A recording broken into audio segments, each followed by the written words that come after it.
Deixa Doutora aqui. Vera, a senhora falou um pouco sobre a tecnologia e os desafios que a Justiça Eleitoral tem a respeito desse tema. Agora, nesse momento, o TSE está discutindo as instruções normativas para essas eleições de agora. E uma grande novidade deve ser o uso de inteligência artificial, como que esse mecanismo tornou mais sofisticada a disseminação de notícias falsas.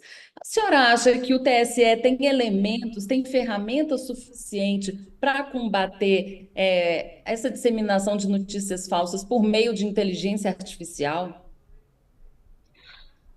Na verdade, eu acho que o grande fiscal, o grande elemento fiscalizador dessa inibidor, força de denúncia, enfim, é a própria população, não é?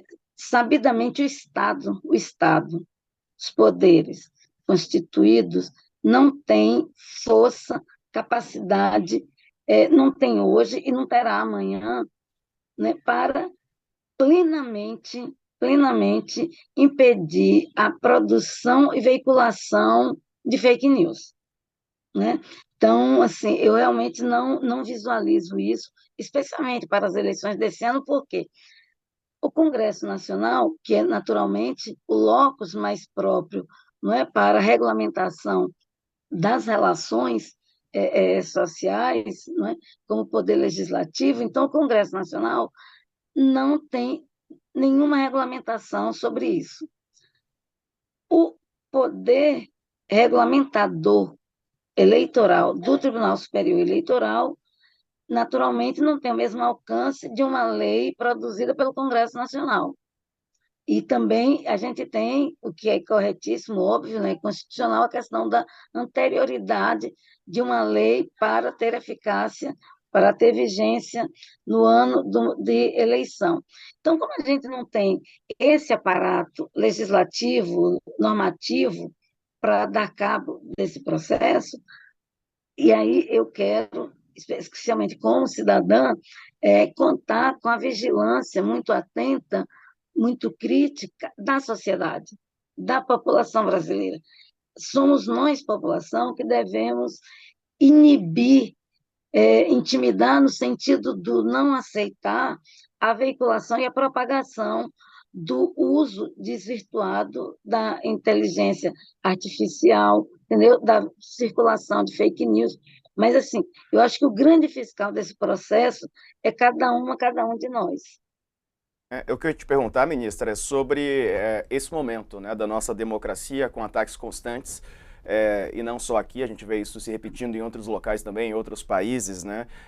E é um desafio a mais que a Justiça Eleitoral enfrenta, né? Porque esse discurso tem colocado em xeque, né, por mais que a gente traga informações, vem colocando em xeque a credibilidade do nosso sistema eletrônico de votação. A gente viu foi assim nos últimos anos, né, com muitos questionamentos sem provas, mas que muita gente acaba caindo nessa e seguindo com o mesmo discurso. Como é que a senhora vê esse momento, né, da democracia brasileira e da mundial também?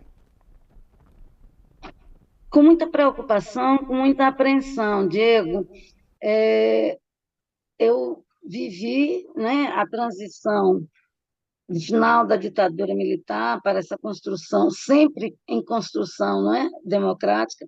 Eu fui conselheira da Comissão de Anistia Política, além de ter tido amigos, familiares. Meu ex-companheiro passou 10 anos na clandestinidade, eu conheci, não é, já depois, em tempos de democracia.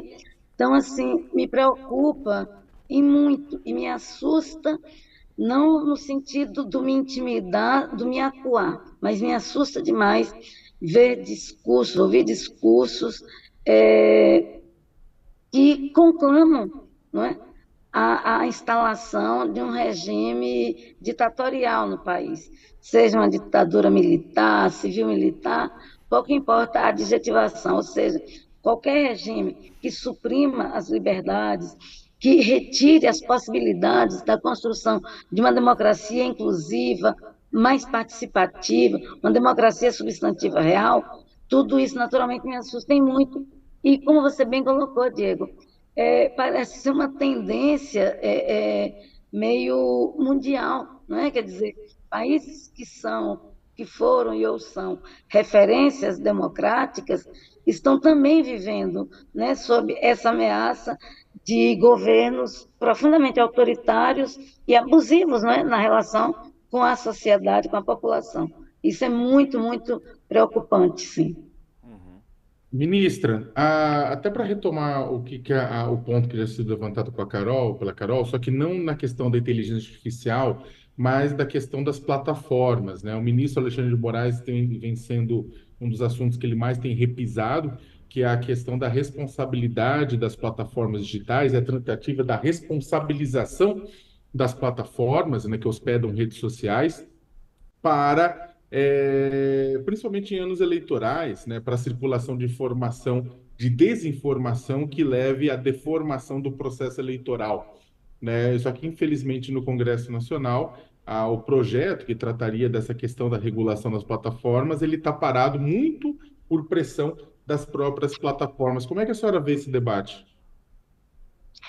Olha, eu tenho que fazer uma aposta muito positiva, de que, dialogicamente, essas plataformas adiram de verdade, não é, à Constituição Federal, no que há de mais caro, que são os princípios regentes, não é, da nossa Constituição Cidadã, para que isso se efetive. Por quê?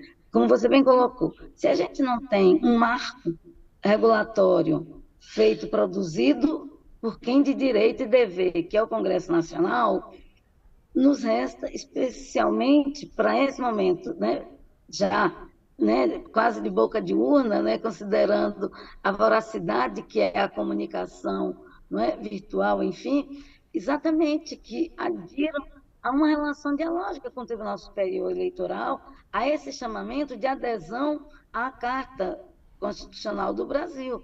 Quer dizer, a gente não pode entrar para uma eleição municipal, ou seja, em que você a base central eleitoral é cada cidadezinha, é de Livramento de Nossa Senhora a São Paulo, não é?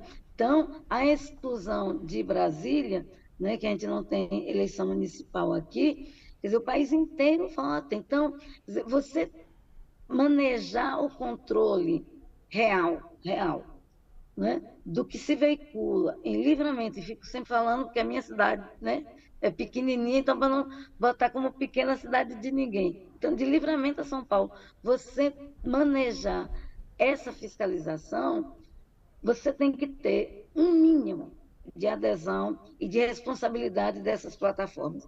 Me parece que as audiências públicas realizadas pelo TSE na semana passada, sob condução da ministra Carmen Lúcia, acho que tiveram algum impacto e acho que isso vai resultar numa pactuação efetiva, comprometida dessas plataformas também, entendeu? Com o cumprimento das resoluções que venham a ser concretizadas pelo TSE.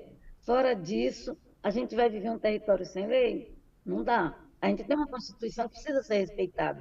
Então, a ausência de uma norma específica não significa a anomia, ou seja, não é a falta de uma lei, porque você tem princípios constitucionais que não autorizam o funcionamento absolutamente descomprometido, desarvorado e, muitas vezes, literalmente, contrário à própria Constituição Federal. Isso não pode se dar.